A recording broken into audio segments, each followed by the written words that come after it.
अस्सलाम वालेकुम and welcome back to part 6 of the course. आज के पार्ट में हमने डिस्कस करना है कि ऑथराइजेशन क्या होती है। ऑथराइजेशन को पहले डिस्कस कर लेते हैं कि इससे मतलब क्या है। अब जब भी आप कभी भी अपना किसी फेसबुक पे या फिर किसी भी सोशल मीडिया प्लेटफॉर्म पे अगर आप लॉगिन करते हो तो मान के चलते हैं कि आपने किया है लॉगिन फेसबुक पे। इस टेक्स्ट को थोड़ा सा बड़ा कर लेते हैं। जिस यूज़र ने लॉगिन किया है उसकी यूज़र आईडी है फॉर एग्ज़ाम्पल 5 और उसका यूज़र नेम है फॉर एग्ज़ाम्पल इब्शाम। राइट, इसको थोड़ा सा जूम कर लेते हैं। अब अगर तो इब्शाम ने लॉगिन किया है और इब्शाम यहाँ पे आके फेसबुक पे कोई ना कोई पोस्ट करता है और वो पोस्ट इसको कर देता है प्राइवेट। प्राइवेट से मुराद है कि ये एक ऐसा नोट है, हम मान सकते हैं, जो सिर्फ इब्शाम चाहता है कि वो उसी को नज़र आए।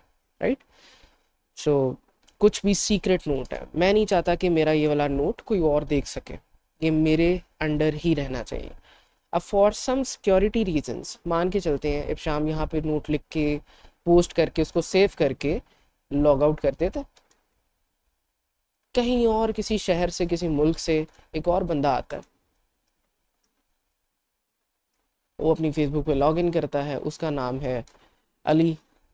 ठीक है, और फॉर सम रीजंस उसको अपने नोट्स तो नज़र आते हैं, अली को अपने नोट्स भी नज़र आते हैं। फॉर एग्जांपल ये अली का नोट है, मैं लिख देता हूँ, लेकिन उसको मान के चल लेते हैं मेरा नोट भी नज़र आ जाता है, यानी कि इब्शाम का नोट भी नज़र आ जाता है। अब ये बिहेवियर तो हम नॉर्मली नहीं चाहते, राइट। हम चाहते हैं कि जो चीज़ें हमने पोस्ट की हैं वो किसी और बंदे को शो ना हो, अगर तो वो हमारे अंडर या हम चाहते नहीं है कि वो किसी और को शो हो। अब भी हमारी एप्लीकेशन में क्या हो रहा है कि जो भी नोट्स हैं वो हमें शो हो रहे हैं, उसके अंदर किसी किस्म की कोई ऑथराइजेशन नहीं है। ऑल्दो हमने कहा था, अगर हम अपना टेबल प्लस ओपन करते हैं तो यहाँ पे हमने कहा हुआ है कि जस्ट अ सेकेंड, अगर हम अपना टेबल प्लस ओपन करते हैं और इट इज़ नॉट वर्किंग,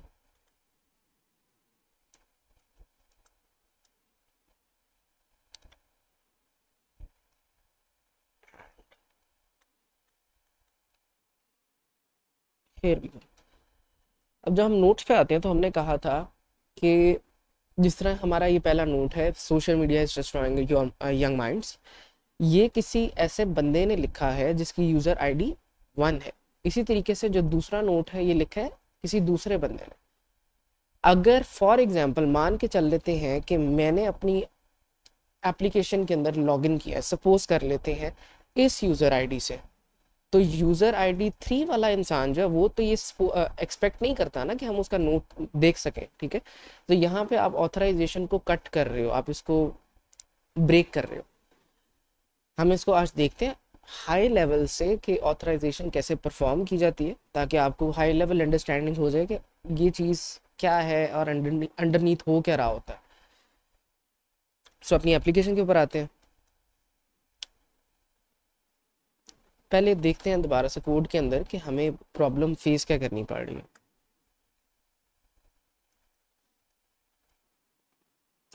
अगर आप अपना सर्वर स्टार्ट करो, लोकल होस्ट 8888,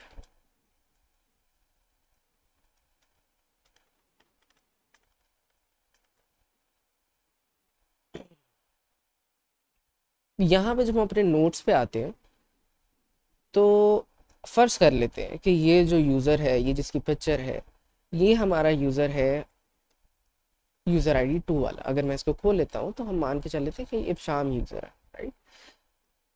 हम चाहते हैं कि सिर्फ इब्शाम के ही यहाँ पे नोट शो होने चाहिए, इब्शाम लॉगिन है, इब्शाम को अब्दुल्ला का डेटा शो नहीं होना चाहिए, जो ये वाला अब्दुल्ला है। लेकिन फॉर सम रीजंस मुझे डेटा कंजम्पशन जो कि नोट लिखा गया है अब्दुल्ला से, वो भी मुझे शो हो रहा है, तो अब्दुल्ला तो नाराज़ हो जाएगा इस वजह से कि उसका तो डेटा हर जगह शो हो रहा है। अब इस चीज़ को आपने टैकल करना है। अब फर्स्ट ऑफ ऑल तो हम नोट्स के पेज पे आते हैं।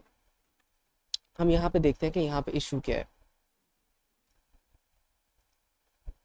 नोट्स के कंट्रोलर के ऊपर आए। अब यहाँ पे हम क्या कह रहे हैं, सिलेक्ट एवरीथिंग फ्रॉम नोट्स। ठीक है, अब पहले तो इस चीज़ को आप टैकल करो कि आपने सारा कुछ जब सिलेक्ट करोगे तो फिर तो सारे यूजर्स का आ जाएगा। ठीक है, सो पहली चीज़, अभी हम यहाँ पे हार्ड कोड करेंगे सारा कुछ, क्योंकि यहाँ पे ये कोई परफेक्ट सोल्यूशन नहीं है जो आपको मैं दिखा रहा हूँ, लेकिन आपको एक अंडरस्टैंडिंग होनी चाहिए हर चीज़ की कि बिहाइंड द सीन्स हो क्या रहा है। तो फर्स्ट ऑफ ऑल हम यहाँ पे कहेंगे सिलेक्ट एवरीथिंग फ्रॉम नोट्स, जहाँ पे जो यूज़र आईडी है वो सिर्फ एक हार्ड कोडेड यूज़र है। हम सिर्फ चाहते हैं कि एक यूज़र के ही नोट्स मुझे शो हों, क्योंकि हम अज्यूम कर रहे हैं कि वो यूज़र लॉगिन है। Where user ID is equal to 2, simple. तो अगर अब हम फेच करते हैं तो सिर्फ अब 2 शो होंगे, social media and why the exercises important. ठीक है, मतलब कि सिर्फ मुझे वो अब नोट शो हो रहे हैं जिनकी आईडी 2 है। राइट, अब दूसरी चीज़, अगर मैं नोट के पेज पे जाता हूँ, सिंगल नोट के पेज पे, अब हम मान के चल रहे हैं कि हमारा इब्शाम साहब लॉगिन है। अब इब्शाम साहब के पास कौन कौन सी नोट्स अवेलेबल है? इनके पास वो नोट अवेलेबल है जिसकी आईडी 6 है, इनके पास वो नोट अवेलेबल है जिसकी आईडी 8 है। 7 को ये एक्सेस नहीं कर सकते ना, अगर जो हमें नज़र आ रहा है, लेकिन फॉर सम रीजंस अगर मैं यहाँ पे आके 7 लिखता हूँ तो मुझे दोबारा से अब्दुल्ला का डेटा शो हो रहा है। अब नोट के पेज के ऊपर आप ऑथराइजेशन के फीचर को मिस कर रहे हो, अब्दुल्ला फिर से नाराज है। अब आप जाओगे अपने नोट के कंट्रोलर के ऊपर, अब आपने यहाँ से मेक श्योर करना है कि आपको सिर्फ और सिर्फ इब्शाम जो लॉगिन है उसका डेटा यहाँ पे शो हो। अगर वो एक्सेस करने की कोशिश करे गलत तरीके से अब्दुल्ला के डेटा को, तो वहाँ पे कोई ना कोई एरर शो हो जाए। अगर हम अपने नोट के कंट्रोलर के ऊपर आते हैं जो सिंगल नोट को फेच कर रहा है, तो हम यहाँ से देख सकते हैं कि हम कह रहे हैं select everything from notes where ID, जो भी उसको आईडी पास होगी उसके अकॉर्डिंग वो फेच कर देगा। लेकिन हम ये नहीं चाहते, हम चाहते हैं कि सिर्फ ये उसी को फेच कर सके जिसकी यूज़र आईडी इब्शाम की यूज़र आईडी की इक्वल है। सो इसके लिए हम क्या करेंगे, अब हमने उस दिन डिस्कस किया था कि 2 वेज हैं जिसके अंदर आप सिक्योरली फेच कर सकते हो चीज़ को। पहली चीज़ तो ये है कि आपने आईडीज़ को इनलाइन नहीं करना, जो भी आपके पैरामीटर्स हैं उनको आपने यहाँ पे इनलाइन नहीं करना। फॉर एग्जांपल आपने ऐसे नहीं लिखना कि where ID is equal to 5 या where user ID is equal to 2, नहीं, आपने क्वेश्चन मार्क लगाना है और बाद में अरे के अंदर जो भी आईडी आपको मिल रही है उसको आपने पास ऑन कर देना। बट ये आप यहाँ पर जब इस तरह का पैटर्न यूज़ करें तो आप सिर्फ एक चीज़ का यूज़ कर सकते हो, यानी कि एट अ टाइम आप सिर्फ एक ही पैराम को ऐड कर सकते हो। आइदर आप आईडी को ऐड कर सकते हो या यूज़र आईडी को ऐड कर सकते हो। अभी हम चाह रहे हैं कि हम एक से ज़्यादा चीज़ें ऐड करें, तो उसके लिए हम क्या करेंगे, क्वेश्चन मार्क को फिर हम हटा देंगे, यहाँ पर फिर कुछ इस तरह का सिंटैक्स यूज़ करेंगे, ID is equal to colon ID end user ID is equal to colon user ID. अब ये कॉलन यूज़र आईडी और कॉलन आईडी इसका नेम आप चेंज भी कर सकते हो, बट बिकॉज ये आपके अरे के अंदर यूज़ होंगी तो जितना सिमिलर रखो उतना बेहतर है। अब आपने अरे के अंदर आके सिर्फ आईडी नहीं लिखना, आपने कहना है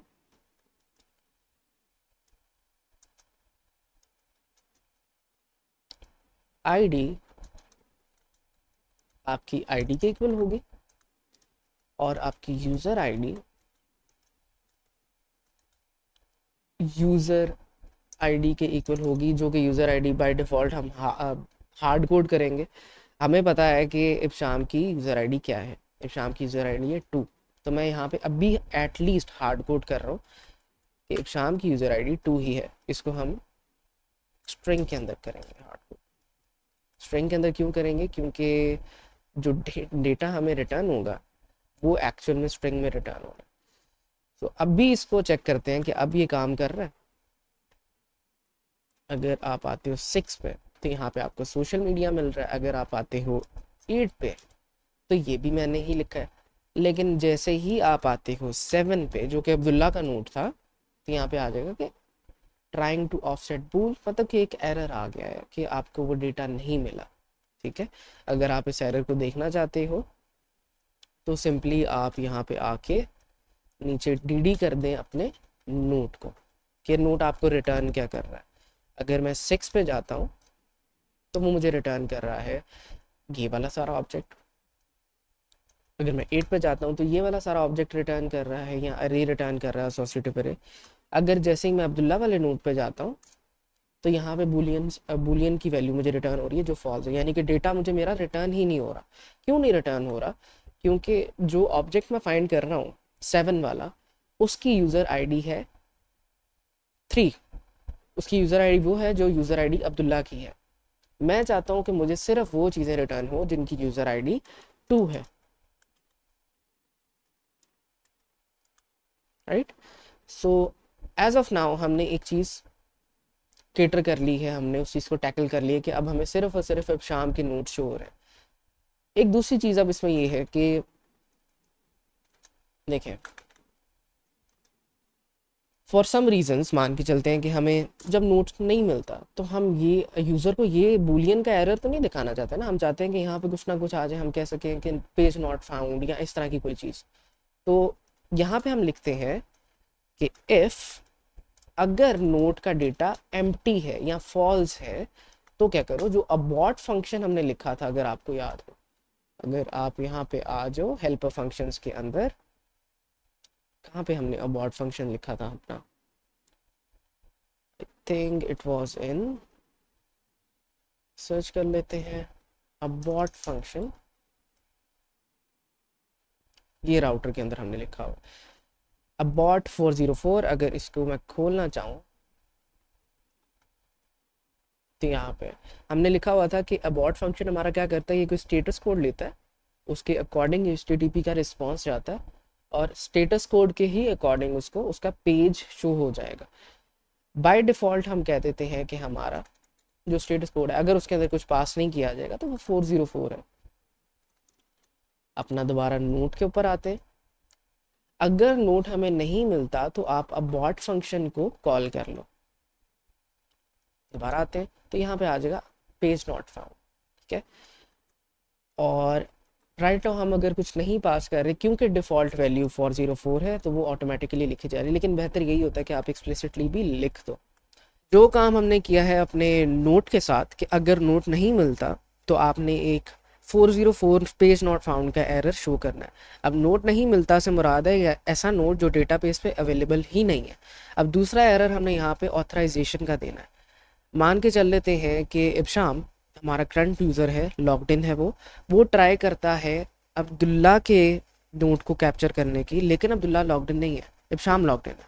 तो इब्शाम ऑब्वियसली एक इलीगल एक्टिविटी परफॉर्म करना चाह रहा है, वो अब्दुल्ला के नोट को पढ़ना चाह रहा है, तो इब्शाम तो उसके लिए ऑथराइज नहीं है। अब ये नॉन ऑथराइज्ड वर्जन का जो एरर है हम चाहते हैं सर्वर हमारा ये रिटर्न करे। अगर इब्शाम अब्दुल्ला के नोट को एक्सेस करने की कोशिश करता है तो वहाँ पे सर्वर को एरर देना है ऑथराइजेशन का। अब इसको हम कैसे कैप्चर कर सकते हैं? मान के चलते हैं कि मेरे करंट यूज़र जो इब्शाम है उसकी लॉग्ड इन वैल्यू जो है वो है 2, उसकी आईडी है 2, कि 2 यूज़र आईडी का बंदा लॉग्ड इन है, ये हमारा करंट यूज़र है। अगर ये जो डेटा मुझे रिटर्न हो रहा है उसकी यूज़र आईडी से मैच नहीं करता तो ऑब्वियसली इस यूज़र आईडी और इस यूज़र आईडी में कॉन्ट्राडिक्शन है, तो कुछ ना कुछ इलीगल एक्टिविटी परफॉर्म हो रही है। उस केस के अंदर आप ऑथराइजेशन का एरर परफॉर्म करो। तो अगर इफ़ जो नोट मुझे रिटर्न कर रहा है यूज़र आईडी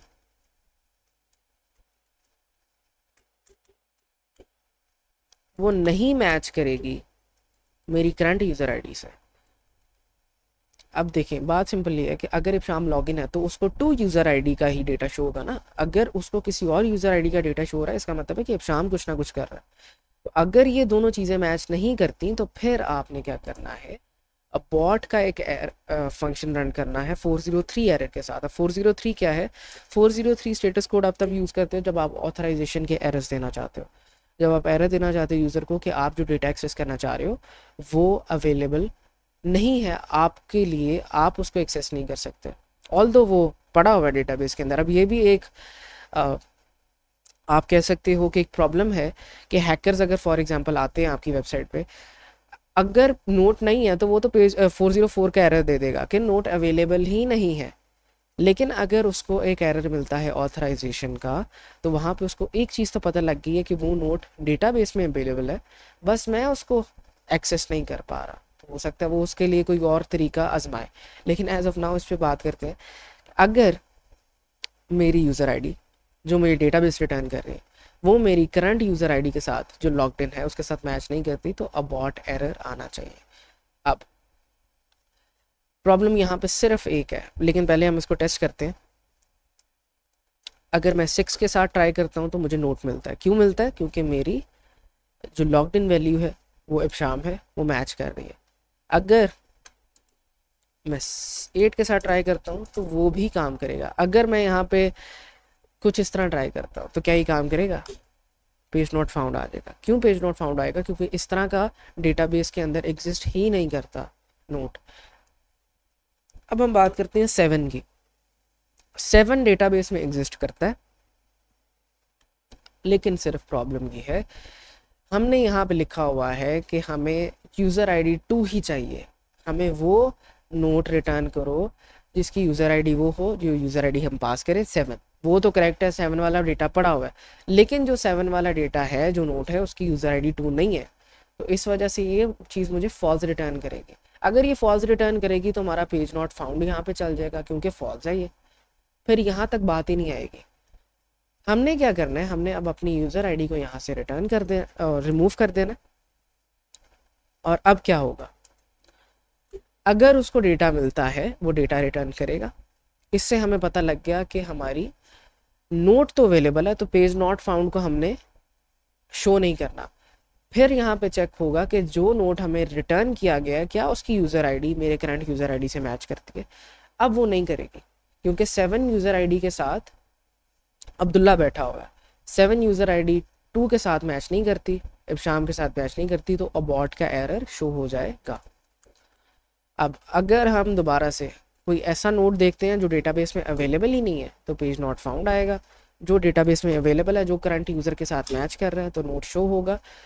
जो डेटाबेस में अवेलेबल है लेकिन करंट यूज़र के साथ मैच नहीं कर रहा, तो ऑथ एरर आ जाएगा। ठीक है, अब ये ऑथ एरर क्यों शो हो रहा है? अब बॉट फंक्शन के अंदर 403 जब हमने पास किया तो इसका मतलब सिंपल ये है कि 403 का पेज भी शो करेगा, और 403 का पेज मैंने यहाँ पे बना लिया हो। ठीक है, तो आई होप कि हाई लेवल पे आपको समझ आ गई होगी कि ऑथराइजेशन का मतलब क्या है। ठीक है, कि यूज़र्स सिर्फ अपना डेटा जो उनको एक्सेसिबल है उसको वो एक्सेस कर सके, डेटाबेस उनको बिला वजह हर यूज़र का डेटा ना सेंड करे। अब यहाँ से अपने कोड को थोड़ा सा रीफैक्टर करते हैं क्लास ओरिएंटेशन के अंदर।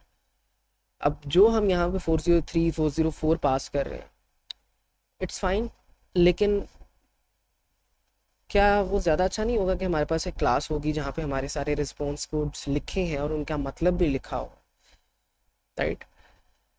सो यहाँ पे आगे हम एक नई क्लास यानी कि एक नई फाइल क्रिएट करते हैं, response.php। अब क्योंकि रिस्पॉन्स का आर बड़ा है, इसका मतलब यह है कि मैं यहाँ पे क्लास वाली फाइल क्रिएट कर रहा हूँ।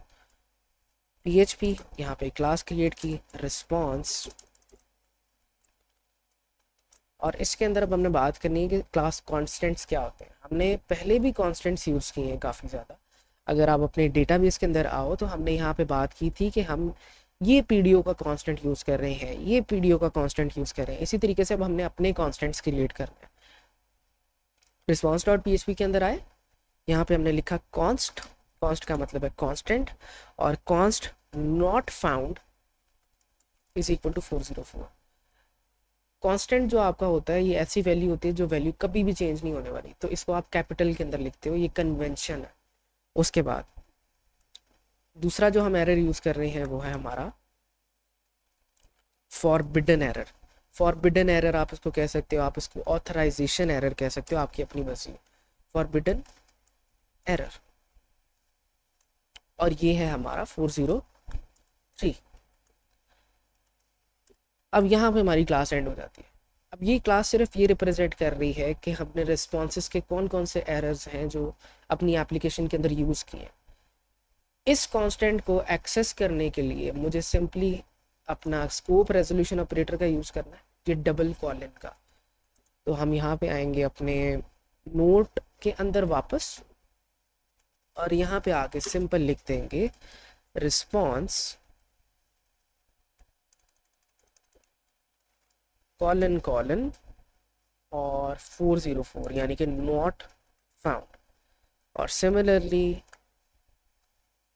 यहाँ पे लिख देंगे हम रिस्पॉन्स फॉरबिडन एरर। अब अगर दोबारा से ट्राई करते हैं अपने इसको 6 पे आते हैं तो शो होता है, डबल 6 पे जाते हैं तो यहाँ पे एरर आ जाता है कि class not found. Class not found क्यों आ रहा है? क्योंकि हमने इसको रिक्वायर नहीं किया अपने यहाँ पे, तो इसको रिक्वायर कर लेते हैं रिस्पॉन्स डॉट php। अब ये क्लास को वो एक्सेस कर सकता है। अगर हम इसको रीलोड करते हैं तो अब आ रहा है पेज नॉट फाउंड। 6 पे जाते हैं तो पेज फाउंड है। अगर 7 पे जाते हैं जो कि मुझे ऑथराइज नहीं है तो यहाँ पे ऑथ एरर आ जाएगा। सो कॉन्स्टेंट्स को आप कैसे करते हो एक्सेस? आप सिंपली कांस्टेंट को यहाँ पे डिफाइन करते हो और फिर जहाँ पे भी आपने एप्लीकेशन के अंदर आपको कांस्टेंट का यूज़ करना है वहाँ पे स्कोप रेजोल्यूशन ऑपरेटर का यूज़ करके अपने कांस्टेंट्स को आप एक्सेस कर सकते हो। अब नेक्स्ट हम फर्दर ऑन थोड़ा सा रीफैक्टर देखते हैं। अब यहाँ पे हम रीफैक्टर क्या कर सकते हैं कि ये जो हमें लाइंस लिखी हुई नज़र आ रही हैं हम इनको और रिड्यूस कर सकते हैं। फॉर एग्जांपल मैं कह सकता हूँ कि अगर इसको ये डेटा नहीं मिलता या इसकी वैल्यू फॉल्स आती है तो ऑटोमेटिकली ये अबॉर्ट फंक्शन को कॉल कर ले। तो इसके लिए हमें सिंपली अपने डेटाबेस के क्लास पे जाना है। हम बेसिकली चाह ये रहे हैं कि जब वो यहाँ से फेच करे, ठीक है, तो फेच के दरमियान अगर उसको फॉल्स की वैल्यू रिटर्न होती है तो ऑटोमेटिकली वो अबॉर्ट फंक्शन को कॉल करते हैं, अदरवाइज वो हमें वो फेच डेटा रिटर्न करते। हम डेटाबेस के अंदर जाएंगे। अब यहाँ पे हम देखेंगे कि हमारी क्यूरी हमें रिटर्न क्या कर रही है। हमें हमारी क्यूरी रिटर्न कर रही है स्टेटमेंट के ऊपर फिर हम फेच कर रहे हैं, ठीक है। जब हम सिर्फ क्यूरी फंक्शन को कॉल करते हैं ना तो हमें ये एक स्टेटमेंट रिटर्न करती है। उस रिटर्न वैल्यू के ऊपर मैं अपना फेच फंक्शन कॉल कर रहा हूँ। इसके ऊपर आप फेच ऑल भी कॉल कर सकते हो, जो भी स्टेटमेंट वो हमें फंक्शंस प्रोवाइड करती है आप वो कॉल कर सकते हो। अब यहाँ पे हम चाहते क्या है, इसको हम कैसे सॉल्व कर सकते हैं? अगर आप देखो तो ये स्टेटमेंट वेरिएबल जो है अगर मैं इस फंक्शन से बाहर यूज़ करना चाहूँ तो अभी मैं नहीं कर सकता क्योंकि ये उसके लिए लोकल है उस फंक्शन के लिए। तो फर्स्ट ऑफ ऑल तो हम पहले तो इस स्टेटमेंट वेरिएबल को बाहर निकाल देते हैं। तो हम इसको ऊपर स्टेट कर देते हैं कि स्टेटमेंट वेरिएबल यहाँ पे, और फिर हम यहाँ पे कह देंगे इसको सिंपली कि दिस स्टेटमेंट जो है वो इक्वल है दिस कनेक्शन प्रिपेयर क्यूरी के, ठीक है, यानी कि इसकी वैल्यू आप इसके इक्वल है अगर क्यूरी फंक्शन कॉल होता है। उसके बाद इसकी वैल्यू एग्जीक्यूशन के दौरान इसके इक्वल हो जाएगी। फिर हम यहाँ पे रिटर्न करेंगे अपने दिस को। अब दिस क्या है? दिस वो ऑब्जेक्ट होगा जो अभी तक क्रिएट हो चुका होगा। दिस वो ऑब्जेक्ट होगा जिसने अभी तक ये सारी सेटिंग इस स्टेटमेंट वेरिएबल के अंदर डाल दी होगी। अब अगर ये रिटर्न हो रहा है तो इस रिटर्न्ड चीज़ के ऊपर मैं फर्दर ऑन फंक्शन पास कर सकता हूँ या फर्दर ऑन फंक्शंस को कॉल कर सकता हूँ। अब मान के चलते हैं कि मेरे पास एक और फंक्शन है पब्लिक फंक्शन फाइंड। अब दोबारा से देखें कि अगर ये थोड़ा सा कंफ्यूजिंग है, मैं चाह रहा हूँ ज़रा आपको समझ आ जाए। अगर मैं एक्सकॉली ड्रॉ पे आता हूँ,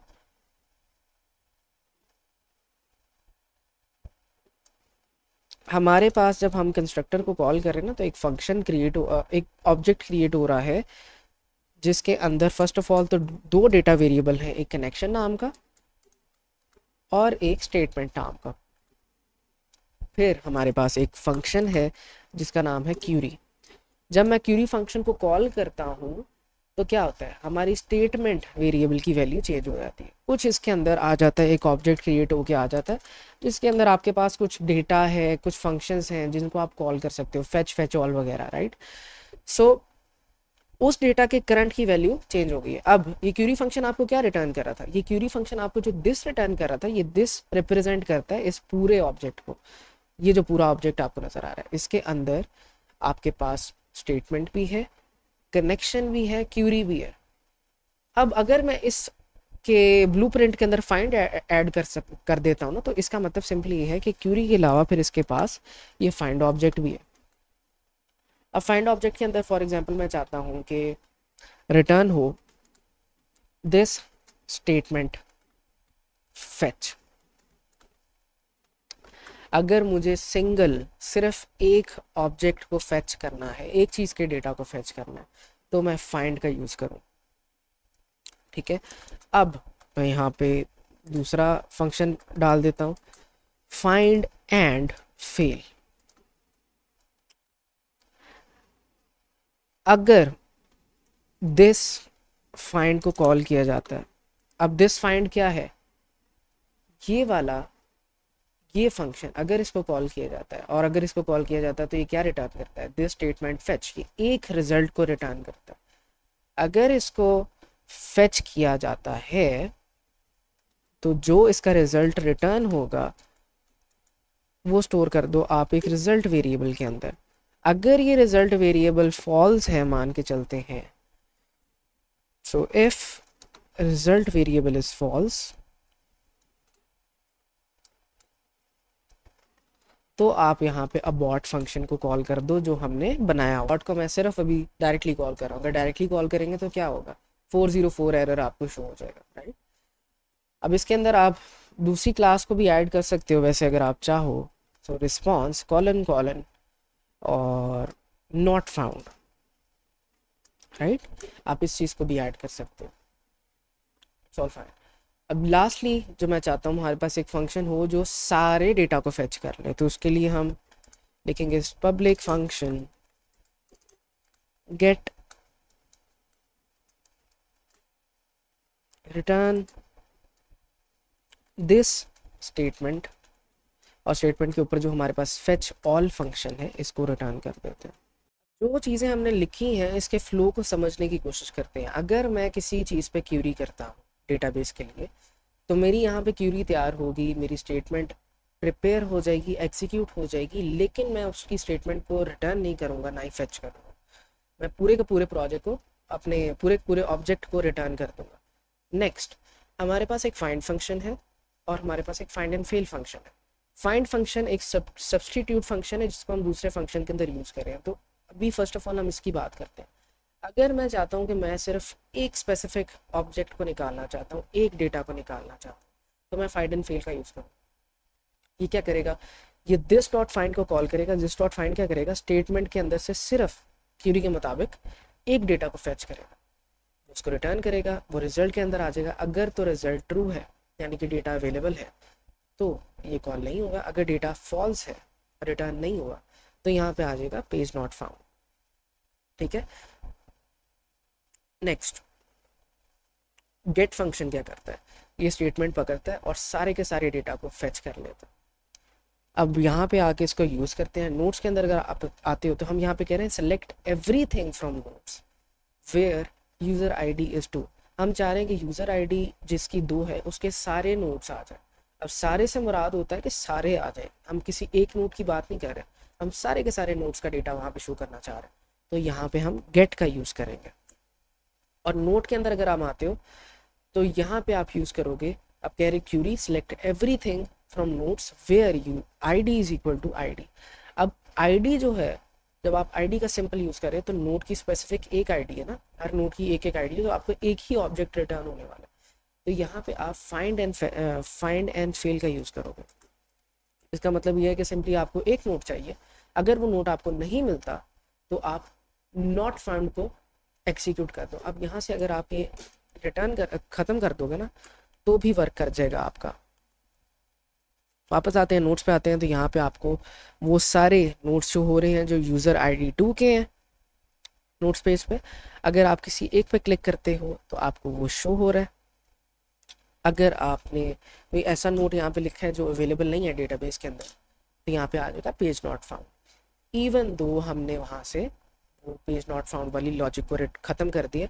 find and fail function automatically page not found को कॉल कर रहा है। अब जो हमारी ये लॉजिक लिखी हुई है कि current user is equal to 2, अगर तो 2 के इक्वल है तो आपने ऑथ एरर नहीं देना, अगर उसके इक्वल नहीं है, अगर इलीगल एक्टिविटी परफॉर्म हो रही है तो आपने ऑथ एरर देना। लॉजिक ठीक है, लेकिन ये बहुत सिंपली ज़रा लिखा हुआ है, आप इसको रीयूज़ नहीं कर सकते इस लॉजिक को। तो इसको हम एक फंक्शन के अंदर कन्वर्ट करेंगे। क्या हो कि हमारे पास एक ऑथराइज का फंक्शन हो जो हमारी कंडीशन चेक करे। अगर कंडीशन ट्रू है, ठीक है, तो वो उसको कॉल कर ले। अगर कंडीशन फॉल्स है तो उस चीज़ को वो कॉल ना करे। क्या राइट नाउ हमारा यूज़र हमारे करंट यूज़र से मैच करता है तो ये कंडीशन फॉल्स होगी।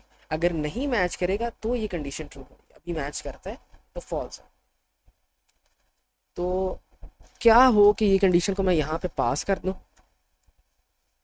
कुछ इस तरह, और ऑथराइज फंक्शन क्या करे, चेक करे कि अगर ये कंडीशन ट्रू होती है तो मैं अबॉर्ट को कॉल कर दूँ। सो कुछ फंक्शंस हम जो लिखेंगे वो इस तरह लिखेंगे। ऑथराइज ये कोई कंडीशन जो उनसे है उसको एक्सेप्ट करता है। अगर कंडीशन ट्रू होती है तो ये कॉल कर देता है आपके अबॉर्ट फंक्शन को। सो अब हम कुछ इसको रिमूव कर सकते हैं, और इसको अगर आप सेव करते हो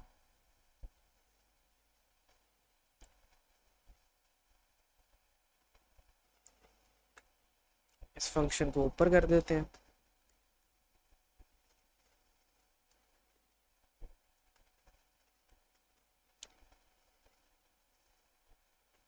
और यहाँ पे लगा देते हैं। अगर आप इसको आप कॉल करते हो ना राइट नाउ, तो यहाँ पे ये क्या कह रहा है, हमने ऑथराइज फंक्शन के अंदर एक कंडीशन ऐड की है, नोट यूज़र आईडी अगर तो नहीं मैच करती हमारे करंट यूज़र आईडी से।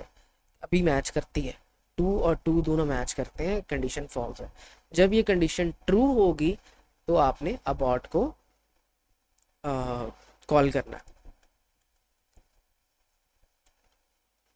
2 पे अगर जाते हैं तो पेज नॉट फाउंड आ रहा है, और पेज नॉट फाउंड नहीं आ रहा है 2 पे, 6 पे नहीं आएगा। 6 पे हमारी आईडी हमें शो हो रही है क्योंकि ये 2 आईडी के साथ है। 8 पे शो हो रही है क्योंकि 8 के साथ है। अगर हम 7 पे जाते हैं, जो कि जिसके बरक्स मुझे ऑथराइजेशन एरर आना चाहिए कि हमारे पास नोट तो है लेकिन आप एज अ यूज़र उसको एक्सेस नहीं कर सकते, तो यहाँ पे हमारे पास ऑथ एरर आ जाएगा। हुआ क्या है, जब उसने ऑथराइज किया तो जो मेरी करंट आईडी थी वो मेरी यूज़र आईडी के साथ मैच नहीं की जो मुझे डेटाबेस ने रिटर्न की। क्योंकि मैच नहीं की तो ये कंडीशन ट्रू हो गई।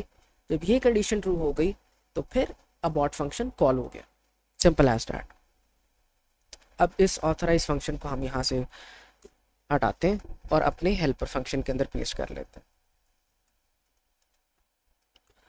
सो आई होप कि आपको यहाँ तक अच्छे से समझ आ गई हो।